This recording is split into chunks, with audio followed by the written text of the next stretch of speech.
세월을 허비했다는 뜻의 단어가 책 제목이 됐다. 허송세월. 76세 소설가 김훈이 5년 만에 내놓은 산문집의 제목이다. 혀가 빠지게 일했던 세월을 돌이켜보면 결국 허송세월이었다고 그는 담담하게 말한다. 그 말 안에 체념이 있는 것이 아니다. 흘려보낸 시간이라 생각했던 것들 속에 삶의 가장 진한 결이 고여있다는 것을 이 책은 조용히 증명한다. 한 장 한 장 읽어내려가다 보면 독자는 자신이 허송한 세월을 다시 들여다보게 된다. 김훈은 1948년에 태어났다. 한국일보 기자로 시작해 편집국장을 지냈고 쉰이 넘어 소설가로 전향했다. 그가 쓴 칼의 노래는 이순신의 내면을 건조하고 강렬한 문체로 담아내 한국문학의 고전이 됐다.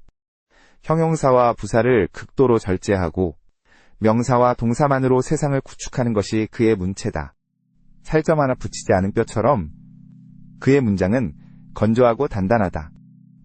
그래서 역설적으로 그 문장이 더 깊이 파고든다. 이 책이 나오기 전 김훈은 크게 아팠다. 심혈관 계통질환으로 생과 사의 경계를 헤맸다. 신체 부위와 장기마다 골병이 든 몸으로 하루하루를 살아내는 일이 그 시간에는 가장 큰 과제였다. 5년이라는 공백은 그냥 생긴 것이 아니었다. 죽음의 언저리를 다녀온 사람만이 쓸 수 있는 문장들이 책 안에 있다. 살아있다는 것이 얼마나 기이하고 감사한 일인지를 그는 이 산문집에서 조용히 이야기한다. 책의 첫 장을 여는 문장은 단 6글자다. 생활은 크구나. 이 짧은 문장 앞에서 잠시 멈추게 된다.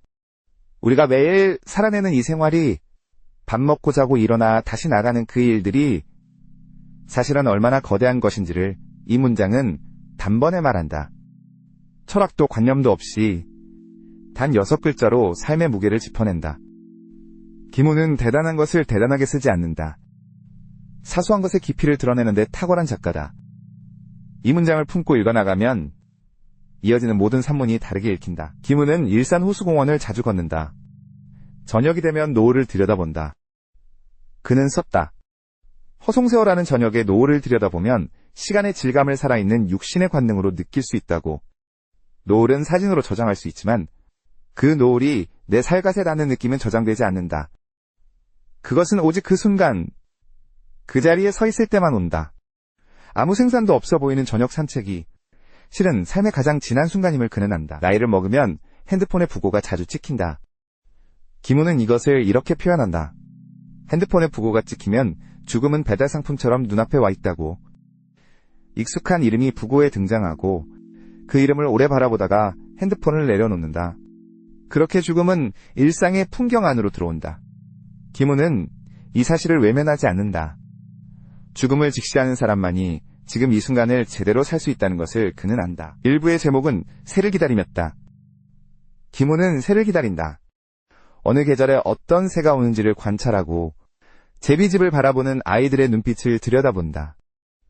사소하고 작은 것들, 보통의 사람들이 그냥 지나치는 것들에서 그는 생의 큰 기쁨을 발견한다.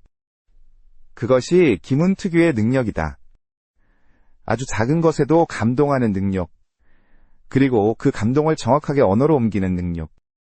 우리가 보고도 보지 못했던 것들을 그는 이미 오래전부터 들여다보고 있었다. 김훈은 한 음절 우리말의 힘을 특별하게 여긴다. 강. 이 단순한 단어들이 얼마나 깊은 생을 품고 있는지를 그는 이야기한다. 정확한 언어를 사용하는 것이 왜 중요한지, 말이 허물어지면 세상도 함께 허물어진다는 것을 언론인 출신 작가로서 그는 누구보다 잘 안다. 언어가 부정확해지면 우리는 서로를 제대로 이해할 수 없게 된다. 상대방의 말을 끝까지 듣는 것, 그리고 그 말에 정확하게 응답하는 것이 인간 사이의 가장 기본적인 예의임을 이 책은 말한다. 2부의 제목은 글과 밥이다. 밥은 김훈 문학에서 오래된 화두다. 밥을 먹기 위해 사람들은 일하고 그 일을 하다가 다치기도 하고 죽기도 한다.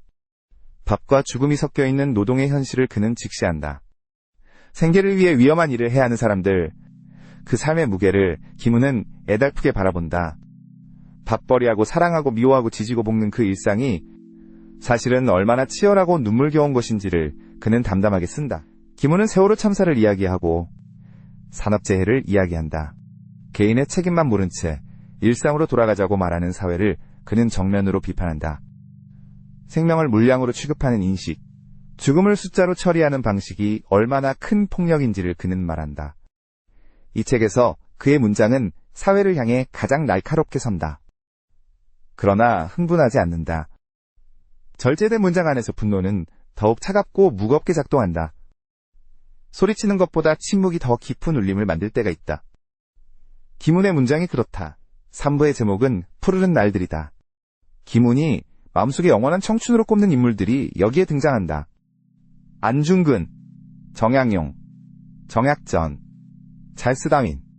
난세를 살면서도 자신의 삶을 푸르게 꽃피운 사람들이다. 안중근은 31살에 순국했다. 그 짧은 생애 안에 얼마나 뜨거운 삶이 담겨 있는지를 김훈은 역사적 사실 위에 자신의 문장을 얹어 그린다.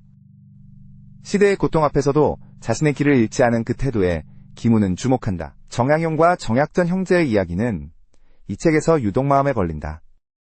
둘 다 유배를 갔다. 한 명은 강진으로, 다른 한 명은 흑산도로.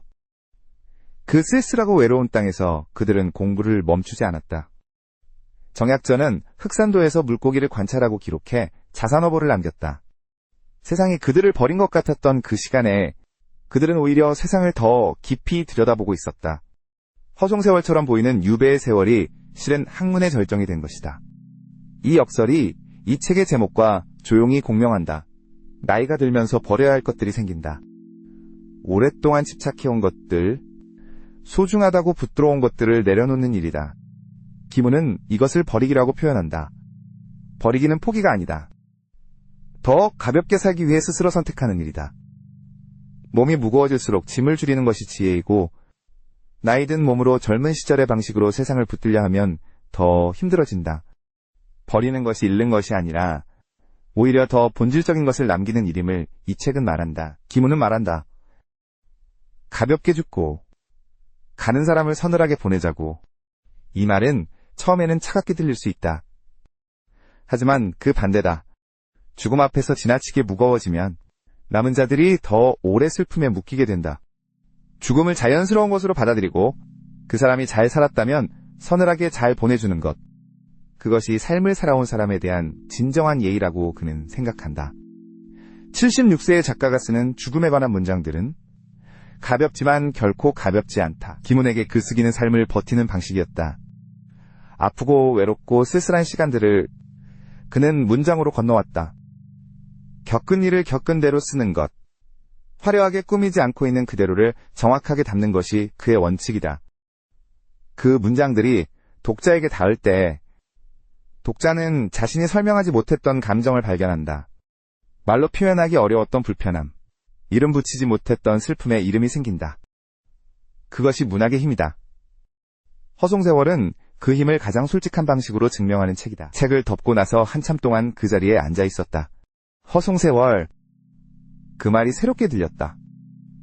내가 흘려보냈다고 생각했던 시간들, 아무것도 하지 않은 것 같았던 오후들, 그냥 하늘을 보며 앉아있던 순간들, 그것이 실은 내 삶의 가장 진한 부분이었을지도 모른다는 생각이 든다. 삶은 효율로 측정되지 않는다.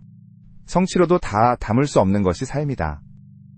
김훈은 76년을 살면서 그 사실을 가장 정확한 문장으로 전해준다. 허송세월이라 부르는 그 시간에 우리는 사실 가장 충만하게 살고 있었다.